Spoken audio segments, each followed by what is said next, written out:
Good morning, good afternoon, good evening, depending on where you're dialing in from today for this webinar that we're going to present to you on future-proofing your corporate culture. And of course, welcome.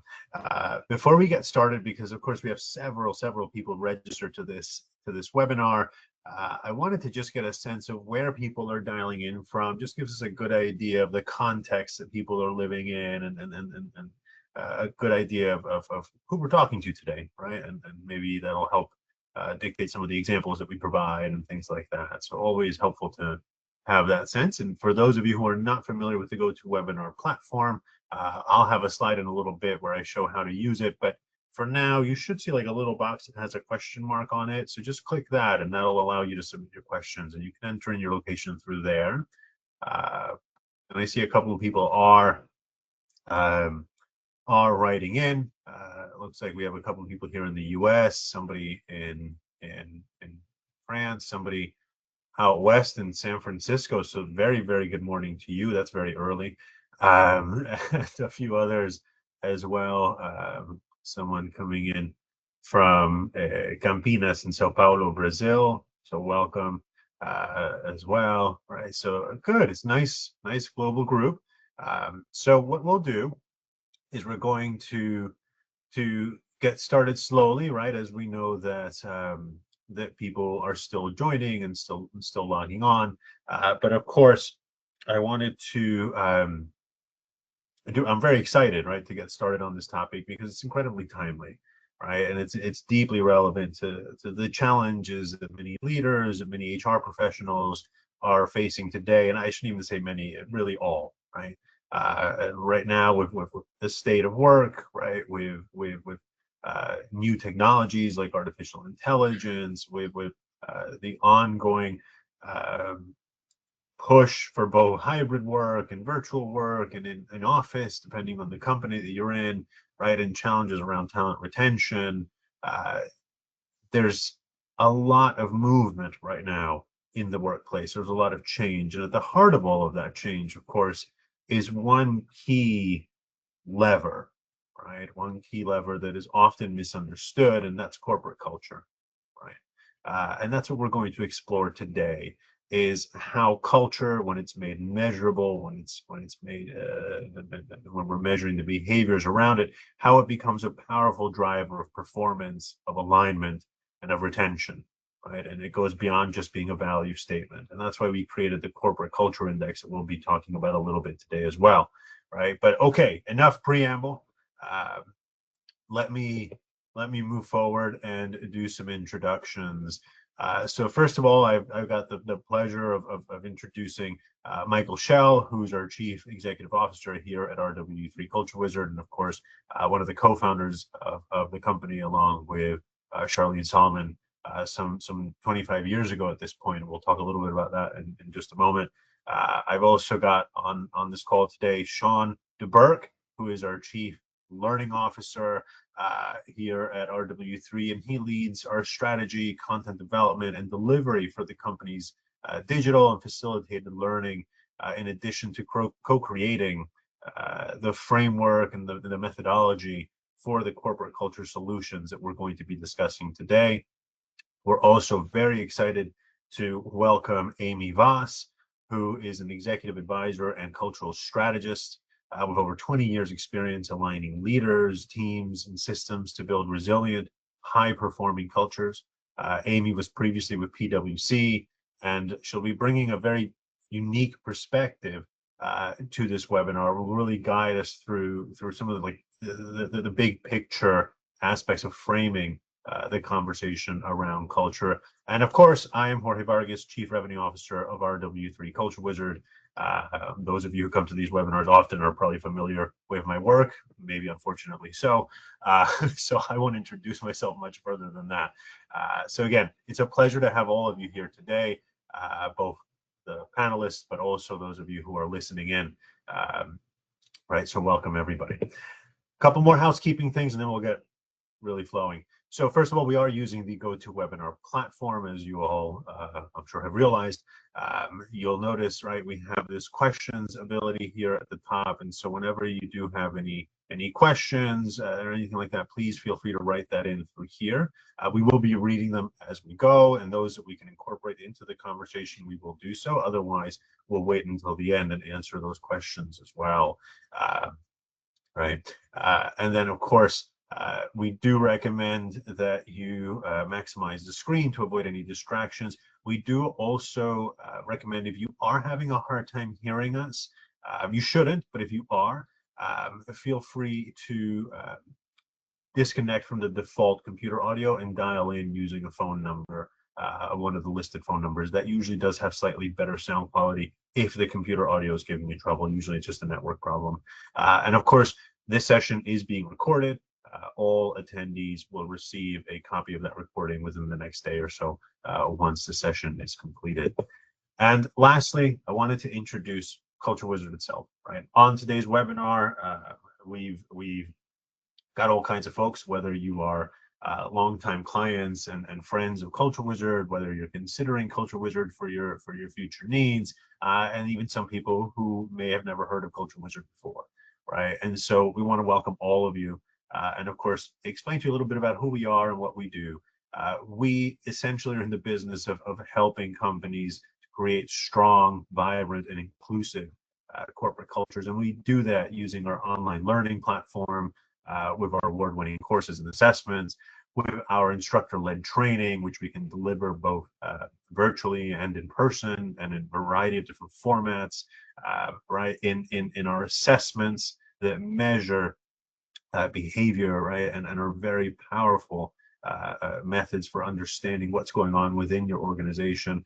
And of course, through our data solutions and our abilities to really create for you, right, what you need in order to understand your culture, in order to build a more inclusive environment, in order to build up your leaders and reinforce a lot of the learning that you're tasked with delivering for your organization, right? So that's who we are. And of course, there's a lot more, and I could go on, right? We've got a 25+ year history, but I'll keep it short and sweet. I was only allotted 7 minutes, and we're there.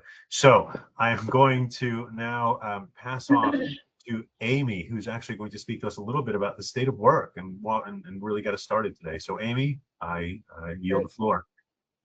Thank you so much, Jorge. And it's so great to be here with all of you today, especially to talk about one of my favorite topics, culture. And as mentioned, I am Amy, and I've been with for over 20 years. I've worked at the intersection of people and performance, from a company called Lehman Brothers, once a leading global investment bank, to, as mentioned, PwC. And I've really seen culture from the ground floor to the boardroom. And today I really help leaders see that bigger picture. And here's what's really clear. Disruption is hitting organizations from every angle. Technology, skills, society, people are really caught in the middle of all of that. So in the next few minutes, we'll explore what that means for how we work and how we lead, and why culture is the quiet force that ultimately decides the future of work. And if we go to the next slide, really what I'm talking about is the fact that work is changing faster than anyone expected. I'm sure all of you feel it. And as a result, the World Economic Forum predicts that nearly 40% of skills will change in the next 5 years. And 86% of employers say AI will transform their business by then. And while companies race to adapt, of course, employees are feeling that, right? In fact, 61% say that instability distracts them from work, whether it's a political tension, the cost of living, or that constant churn of change. And that, of course, will show up in focus, decision-making, and trust. But they're not just distracted, they're depleted. Globally, only 1 in 5 report being fully engaged, and nearly half are experiencing burnout. Leaders feel that strain. Deloitte actually calls this stagility, the tension of needing to provide stability for workers while also moving at speed. All right, so that's the skinny of it. But research gives us a breakthrough. BCG found that when people feel included, burnout is cut in half. And OC Tanner's 2025 Global Culture Report shows that when employees feel cared for, they're almost 4 times more likely to thrive. So when you think about that, the new currency of business success isn't just necessarily technology, it's in the care, connection, and culture of a firm. And as you'll see on the next slide, on this slide, you've got it. Which means actually that companies that come out on top won't just be the ones with the best tech, but the ones that master behavior. Berenson by Deloitte found that high-performing learning organizations, so this is great news for everybody on the call, 46% of them are more likely to be first to market, and 58% are more prepared for future demand. That's massive. Adaptive cultures don't just keep talent, they drive over 30% higher engagement and nearly double the profitability, according to Forbes and Stanford research. And that's because, as Peter Drucker famously said, culture eats strategy for breakfast. And here's why. Because culture is driving those daily behaviors. Culture isn't just a slogan, it's the operating system of work. It shows up in how people decide, communicate, and solve problems in their everyday.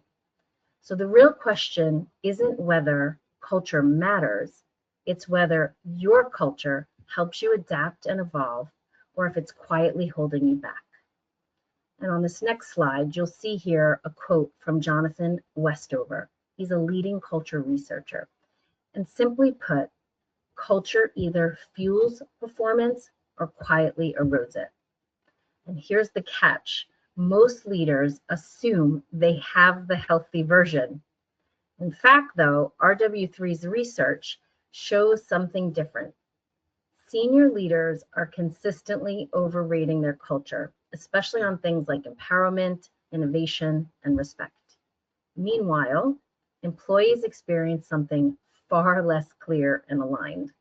And that gap they noted as the illusion of alignment is the hidden cost on things like performance, trust, and retention.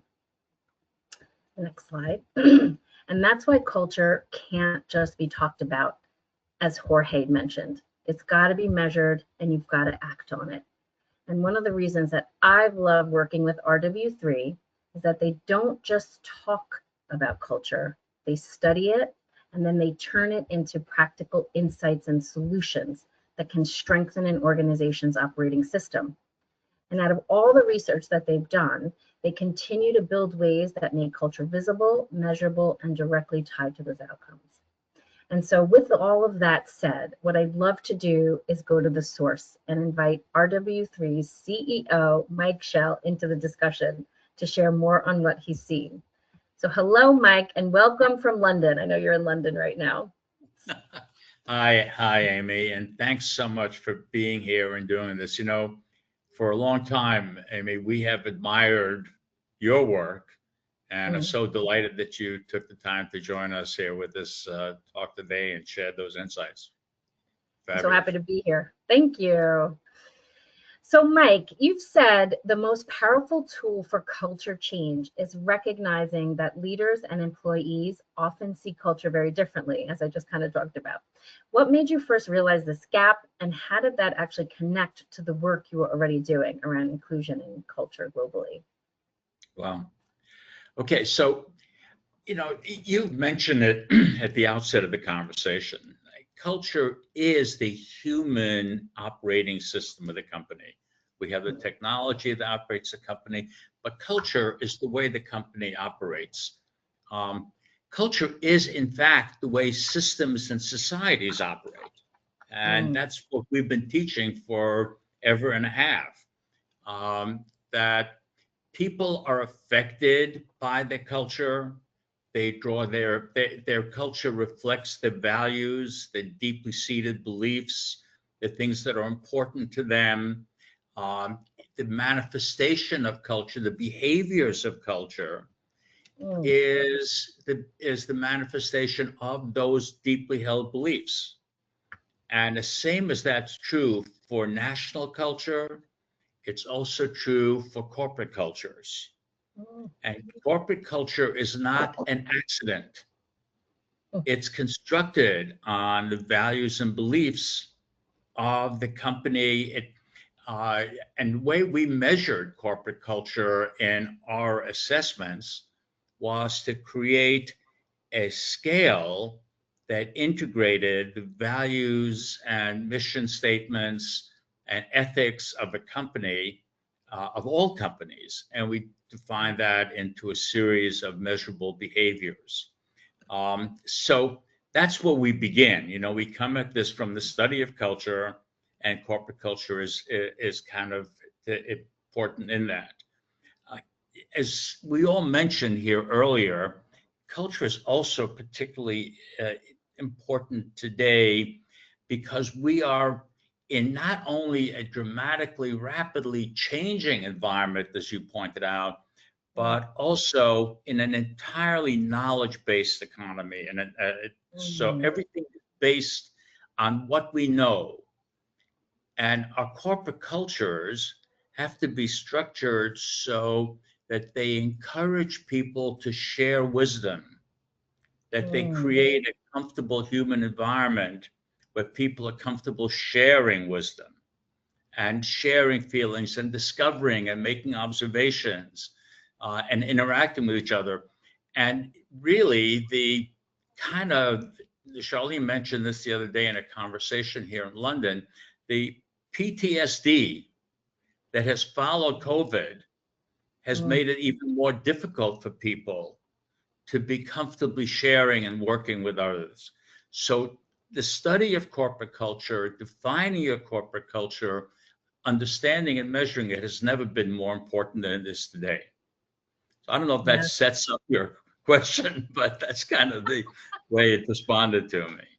It's perfect. It's perfect because you're really getting to the core of why truly culture will be a leading force in how a company moves forward. And, what I love about some of the things that we had talked about earlier, and even what you kind of hinted to, is that there's data that you can put behind these observations. So was there anything in the research that revealed anything that maybe the leaders were missing, or how you came across recognizing that the leaders were missing that connection with their employees? Because if it's so important, how are we going to create it? Right. So what we did, and we kind of do this with so many things. We want to be able to work on something, so you can only work on it if you measure it, if you define it, and if you keep scoring it. So we created an assessment, and we sent out 3,500 random assessments to employees from all over the world. And what we got back was a picture that you refer to as the illusion of cultural alignment in organizations. And I want to think of it as the delusion of cultural alignment, because what so profoundly manifested itself, as that slide just points out, is the dramatic difference between the way senior leadership thinks of its culture and the way that position deteriorates going down through the ranks of the organization. So what the survey found is that while senior leadership thinks of itself as having a culture, because of course they created it, they defined it, they say, we've got it, and here it is, right? So it's there, obviously. But they don't, what leadership unfortunately fails to do is to actually effectively model the behaviors that they want people, that they believe in. And they generally believe in it, but sometimes in the pressure of daily business, we fail to model the values we're trying to get spread through the organization. So, Mike, sorry, go ahead. Yeah, so it's not only because I will ramble, but it's not only the values that we espouse, but it's how we live and how leadership lives those values, which spreads the values throughout the organization. And my only point I was going to make there, and you could talk about that. We could talk about this forever, Mike. I know that we have limited time today, though, so I'll have to save that for next week.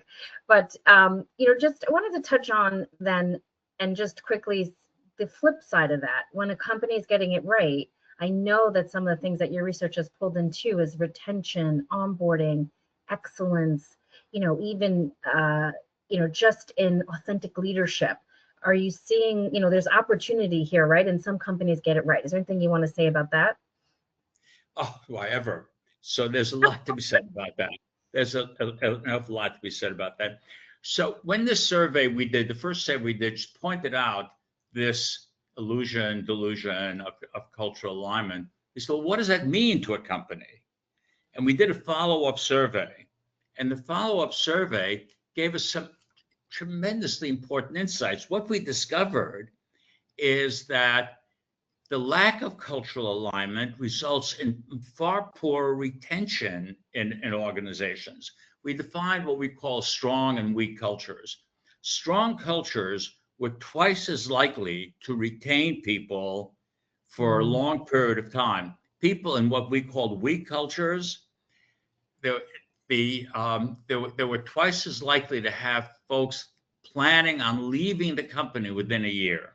But it's not only retention, it's the commitment to quality, which I can't tell you how important it is, especially in certain industries. It becomes hugely important. It's the commitment to efficiency, and it's even the adherence to corporate ethics.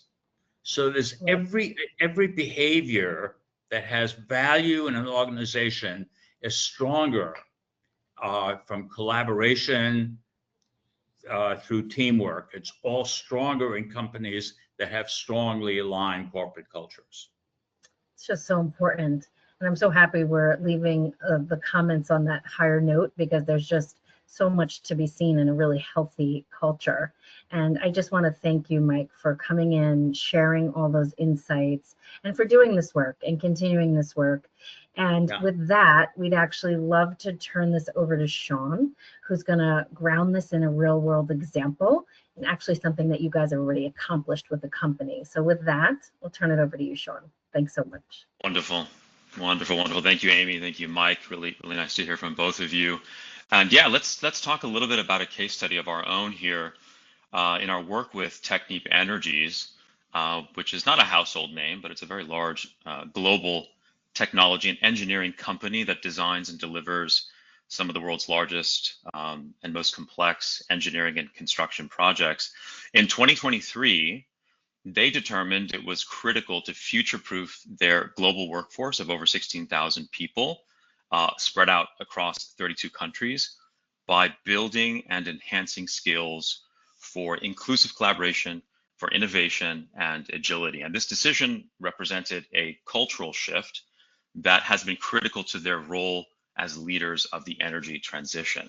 So our solution began with a baseline psychometric assessment of those over 16,000 employees to identify key challenges in developmental areas to align workforce behavior with those specific organizational values that we were charged with shaping: inclusive collaboration, innovation, and agility.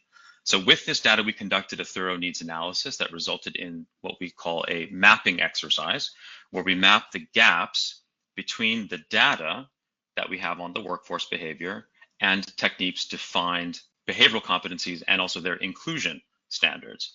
So with this unique data set, we designed a customized and also very localized workshop. So each delivery location around the world, we also localized the content.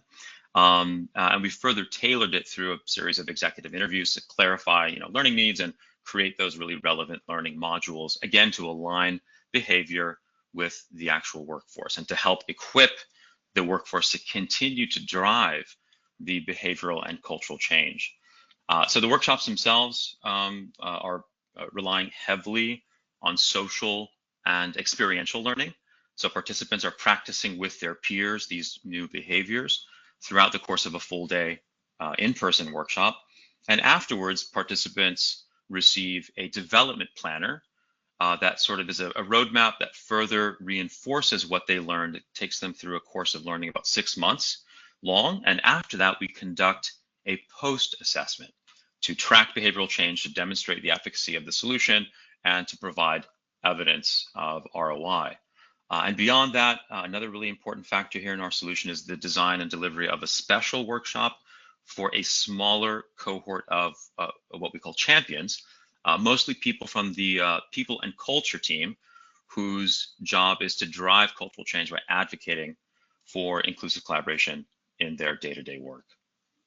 So let's take a look at the results here. In the first year, this is a 3-year delivery timeline, but we're in year 2 now. But after the first year, we found that results have exceeded expectations, and based on over 2,000 evaluations coming from people in 16 countries, we see that almost 100% of participants recommend the workshop. 90% are committed to applying the learning in their roles. Over a third have reported improvements in confidence, and clarity around the subject of the workshop. A quarter have reported an increase in confidence to navigate cultural differences, which was as you can imagine, a particular challenge for this global enterprise. And over half have reported substantial workplace impact, and the specific citation of faster project turnaround times on multinational engineering projects is one example of that workplace impact. So pretty important stuff here. And lastly, on this final slide here, what's known as a Kirkpatrick model level 4 results evaluation. This was conducted as well to further evaluate ROI for culture change.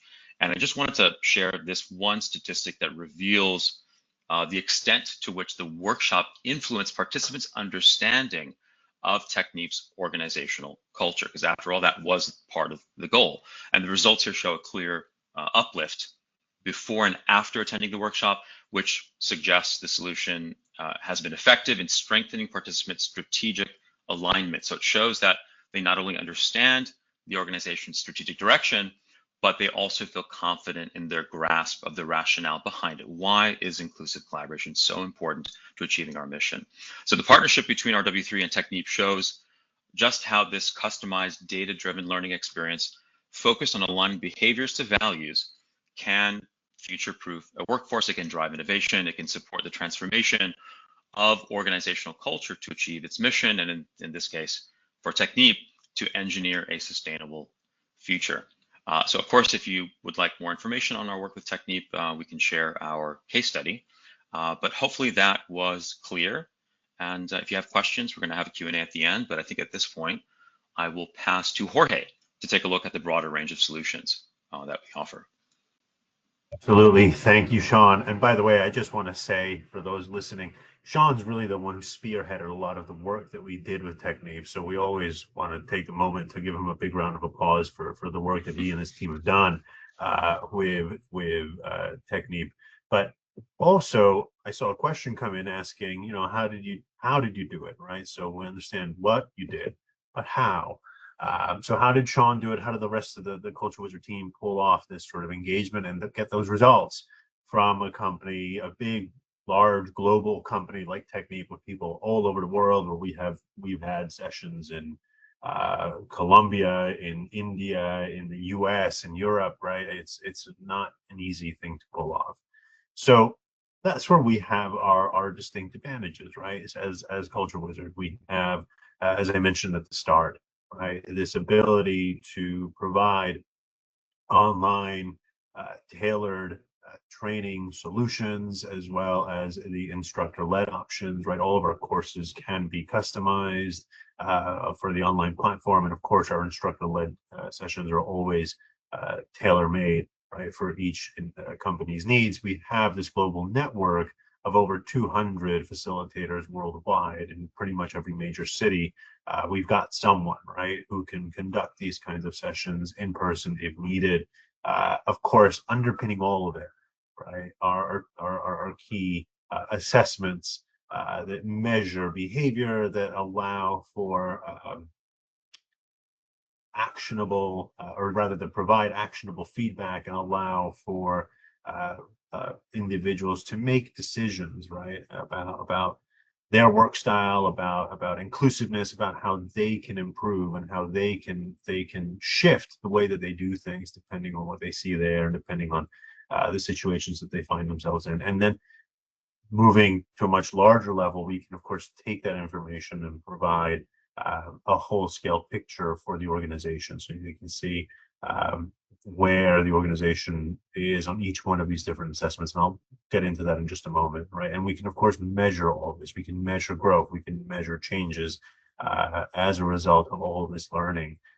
And that way really get them to quantify ROI and engagement and things like that with our clients, right? Companies like Technip, and we'll talk about a few more in just a moment.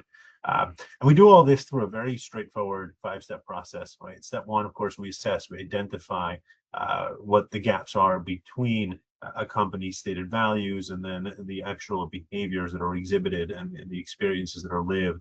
And we do that, of course, by using surveys, interviews, by using our own assessment data, right? The culture calculator and the inclusion calculator in particular. Based on the results of that, we design, in conjunction with our client partners, we design essentially a roadmap, right, of what we're going to provide, what recommendations we're making, what makes sense, right, for each organization. And this is very much the most customizable piece of this, right? Because then after that, if we decide on workshops and things like that, we then have to design those specifically for each individual client. Then, of course, we get into the delivery phase, right? So we're actually providing access to the organization for the assessments and also for the workshops themselves and so forth, and then eventually reinforce that learning as well, also in conjunction with our client partners. And lastly, really, it's all about adapting to these cultural changes that we would help bring about through this work and through these engagements, right? And here's another way of looking at it. I'm not going to go through it in great detail, but of course, in that assessment stage, that's where we speak to the corporate culture, the culture calculator, the global inclusion calculator, right, our perception surveys, right? And then we have other steps throughout, right, where we're leveraging other key resources and key aspects of what Culturewizard provides and what Culturewizard offers. Jorge, there is a Yeah. relevant question for you in what you're sharing here. And the question is, what are the 8 dimensions that you measure we can't see very well? I guess the graphic was a little small there. So perhaps you can just share a little bit on the 8 dimensions that are in the culture calculator. Absolutely. Really putting me on the spot to remember them all offhand, but you know what? You've got the crack team here, so hopefully we'll piece them together. But what we're measuring are, let me zoom out. When we talk about behaviors of culture, we're essentially talking about culturally influenced behaviors that can be easily observed and that are easily identifiable, right? So for instance, you're sitting across the room from somebody, across the table from somebody, and you notice that they're moving a lot, right? With their body, their hands are moving a lot. Their eye contact seems to infer, or sorry, seems to imply significance to some of the words that they're saying, right? Like you'll notice that when they get to the point of the sentence, they suddenly lock eyes on you, right? That's all of those are telltale signs that you're working with or you're speaking to somebody who's a very indirect communicator, right? And what our resources teach you to do, both the assessments, the courses, the workshops, is how to identify those kinds of behaviors when you're seated across from somebody, with the end goal being the ability to then read that person, right? Understand what their behaviors are telling you about their background and how they operate and what their work style is, and then be able to adjust your own work style, right? So if you're speaking with someone who's a very indirect communicator and you are known for being very direct and very blunt and very to the point, maybe that's a moment where you pause and you say, okay, let me try a different tactic here, right? Let me modify the way that I operate. And that, by the way, the ability to do that, right? First of all, to recognize the behavior in front of you, and not just say, oh, they just talk with their hands a lot, right? That's not useful, right? But the ability to do that, and then modify your behavior to make that person feel more involved and more accepted and more understood within that conversation. That's inclusion, right? So it all kind of links together, and it all links back to this concept of building workplace that's more inclusive, right? And when we look at corporate culture value statements at pretty much every major company in the world, they will have some version of a link to inclusiveness, or to allowing others to feel accepted or respected within the organization, right? So that's how they all link together. In terms of the actual 8 dimensions that we're measuring, the actual behaviors. So the first that I mentioned, of course, is communication, right? We're also measuring hierarchy, your group orientation, whether you are group oriented or individualistic, right, or anywhere in between. Relationships, which is really all about how you build trust, right, or if trust is assumed in the conversation.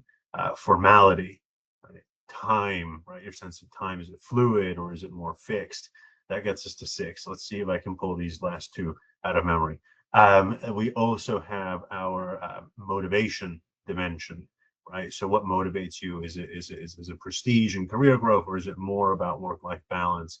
And lastly, our dimension on change, right? What is your tolerance level when it comes to change, right? And all of these behaviors are every individual falls somewhere within each one of these different dimensions, and they will and those are influenced by the culture that you grew up in, by the people who you live with, by your family, by your religious background, by the language that you speak, the generation that you're in, right? All of these things sort of come together and build this profile of you as a person.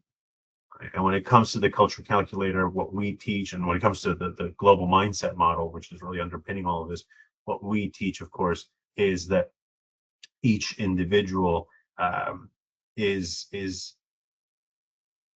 who they are, right? And there's no right or wrong, right? You accept that person for who they are, and you modify your behaviors for that person as needed.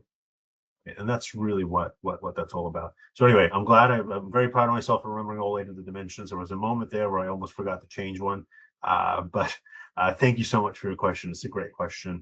With the inclusion calculator, we measure 9 separate dimensions. I will not even try to remember those after having done all that. But I am happy if anyone is interested in seeing those assessments for themselves. I am happy to just write into the questions box that you would like that, and I'm happy to provide access to you so you can go in and not just see what all the dimensions are, but also take the assessments yourselves and really understand and experience that piece of it. Thank you. Okay, so since we're on the assessments, let's keep talking about the assessments and what we can do with that data, right? So I talked a little bit about the culture calculator, and I've mentioned the inclusion calculator as well, right? So what we can do with those assessments is we can actually take the entire organization's results, right? And basically provide a report saying, when it comes to these cultural behaviors, right? When it comes to these dimensions, here's where you are on average as a company for communication. Here's where you are when it comes to hierarchy. Here's where you are when it comes to change. And why does that matter, right? Because if your corporate values say that you value direct communication, openness, and candor, and that you value egalitarianism and everyone being equal within the organization, and everyone can speak their mind, and that you value the ability to accept and embrace change and pivot and all these things, right? And many companies have those traits as part of their value statements. That's great. However, if the data then tells you that, and we can splice the data any which way, right? So if the data tells you that, yeah, in some countries like the US, on average, you're aligning with those values, right? Direct communication style, very egalitarian, very open to change. But your company also does business in Latin America, also does a lot of business in East Asia, where the communication styles are much significantly more indirect, right? Where the cultures are much more hierarchical, and where there is not as much tolerance for change, right? And let's say that, yeah, maybe it's an American company, but now 25% of your workforce is in the US and the other 75% is in those two other regions, they're going to look at those corporate statements and they're going to say, well, I don't feel like that. I don't feel like I can go and just say whatever I want to my manager. And it's not necessarily because of the company, it's a cultural thing, right? And so you have to figure out, how can I marry these two together, right? How can I either modify the behaviors or maybe look at those mission statements and those value statements and say, okay, how do we modify this? How do we make it so that I almost jumped ahead and talked about an example, but we haven't gotten through yet. How can I make it so that we can practice inclusiveness on a global level, but also cater to each culture's expectations, right?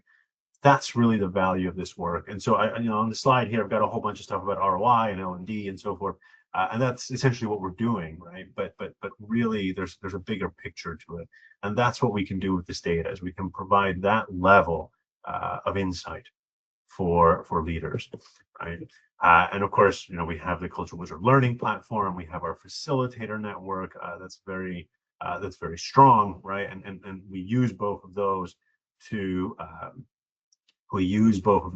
really provide or underscore those values and really provide organizations with the ability to modify behaviors within the organization once they've decided what path they want to go down and once they've decided what changes they want to make and pursue.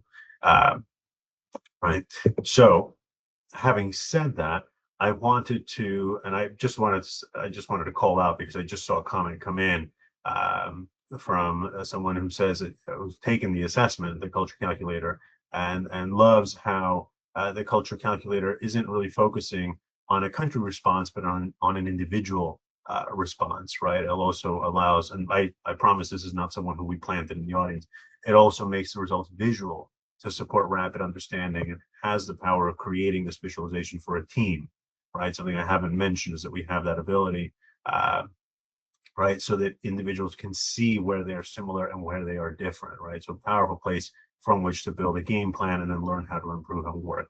Absolutely, at the team level, that's absolutely its strength. And of course, at the company level, right, we can kind of take that a step further.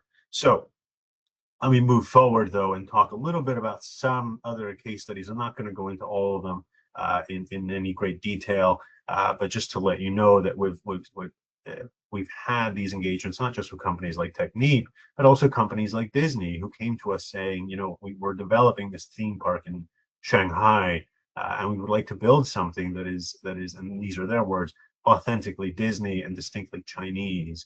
And so we really partnered with them for a very long time and continue to do so, helping them build an ethos, right, within the park that really adheres to that sentiment.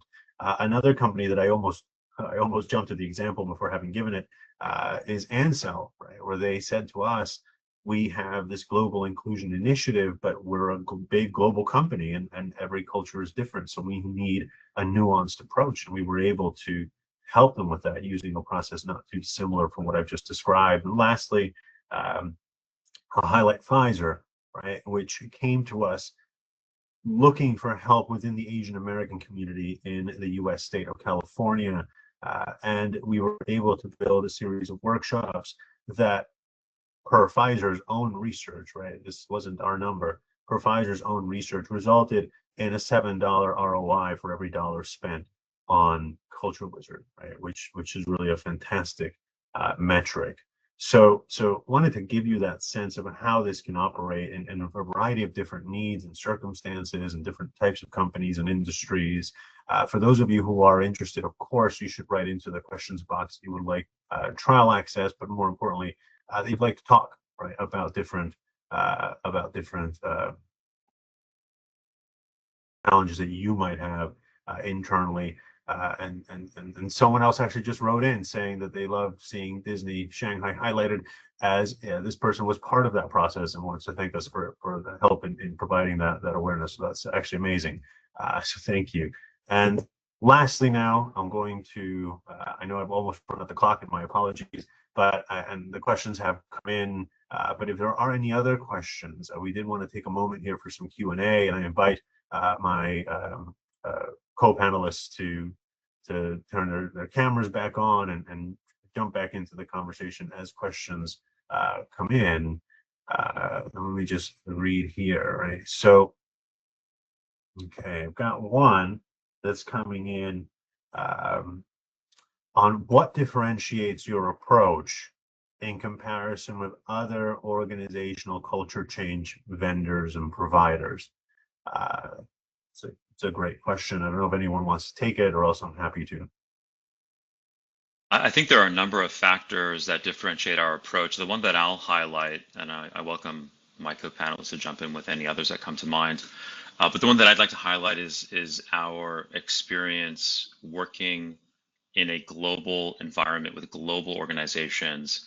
And I mentioned this in the Technique example, but we have honed a very, or sharpened an approach to localized learning so that it makes sense on the ground.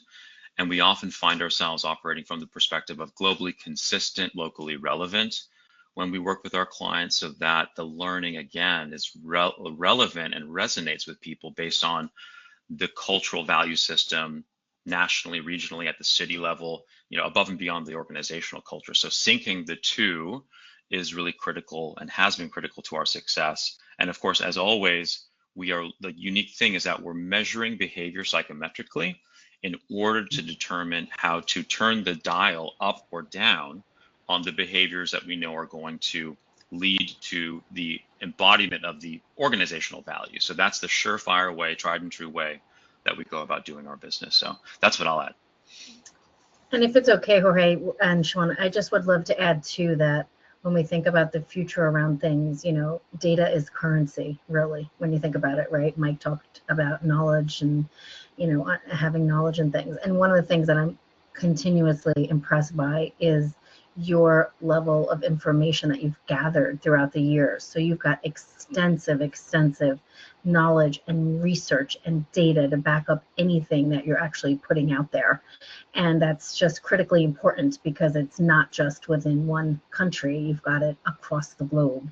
And it has quite an impact then on how you can influence a culture and be very relevant within areas as well. So you're not at the starting point at any point. You're already in there and have so much to offer in that way too. Absolutely. Yeah, I mean, we certainly have that. Thank you, Amy. Thank you, Sean. We certainly have, of course, that global component. We have a lot of data backing up all of our different benchmarks and all of our reports and so forth. And so when we say to you, as an organization, here's where you are, we're not comparing you against just the people in your company. Right, that's not necessarily where it's coming from. We're also comparing you against this benchmark of hundreds of thousands of people who have already responded to those assessments. So there is great power in the data itself. But also, just the one other thing that I would mention, and Sean, you kind of hinted at it, and I know I've sort of mentioned it indirectly, is the fact that we're measuring behavior, right? A lot of other companies are really measuring sentiment data, which is absolutely great and has its value, right? And we can do that as well. However, what we're measuring is really how do people act, right? So moving beyond this is how I feel, right? But what do you do, right? How are you communicating? Not necessarily what's your favorite style of communication, but how are you actually doing it? And that difference is what gets to the disconnect, right, between a written value statement and the values that are actually exhibited in experience. And that, I think, is really another strength that we bring into the conversation, in addition, of course, to our ability to customize pretty much anything that we have for our individual clients, right? And that's, again, another strength that we possess, both from a tech team aspect, but also from a mindset of what service really means to a client. Having said that, we are at time, so I'm going to move on now to just some closing reflections. And of course, I do ask anyone else who wants to jump in to jump in. But look, as we wrap up, first of all, I want to thank Sean and Mike and Amy, of course, for joining us today, and all of you, right? But I think all of us would emphasize that this is not a one-size-fits-all model, right? So talking about corporate culture change is really it's really about a framework that makes culture actionable and measurable, right?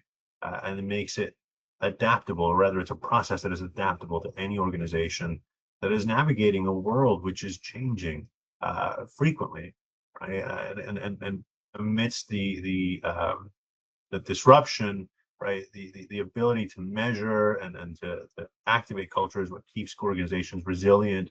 It's what keeps them competitive. It's what keeps them profitable, right? And that's essentially the point that Amy made during her slides earlier on, right? Our corporate culture index addresses those gaps that many organizations are struggling with, right? Whether it's misalignment or cultural drift, burnout, disengagement, right?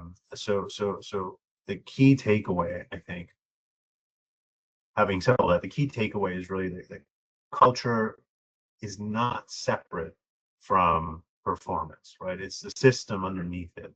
It's about shaping retention. It's about innovation. It's about building trust every single day. I don't know if Mike said this or not, but culture is the engine of an organization, right? And your car may look great from the outside, but without an engine, it's not moving, right? So we all encourage you to see this as a practical lens that you can apply immediately, whether it's in leadership, whether it's in your inclusion efforts, whether it's in building team effectiveness, as someone mentioned that they're doing, or whether it's in other and broader transformational initiatives. So, with those thoughts for next steps, of course, if anyone is interested in reaching out to us for access to any of these resources or have a further conversation in more detail, do write that into the questions box, and we will reach out. Otherwise, we will be sending out a recording as well as an invite for the upcoming webinar in a couple of weeks. So having said all of that, again, thank you, a special thank you to all of my co-panelists today. It was a real pleasure sharing the stage with you.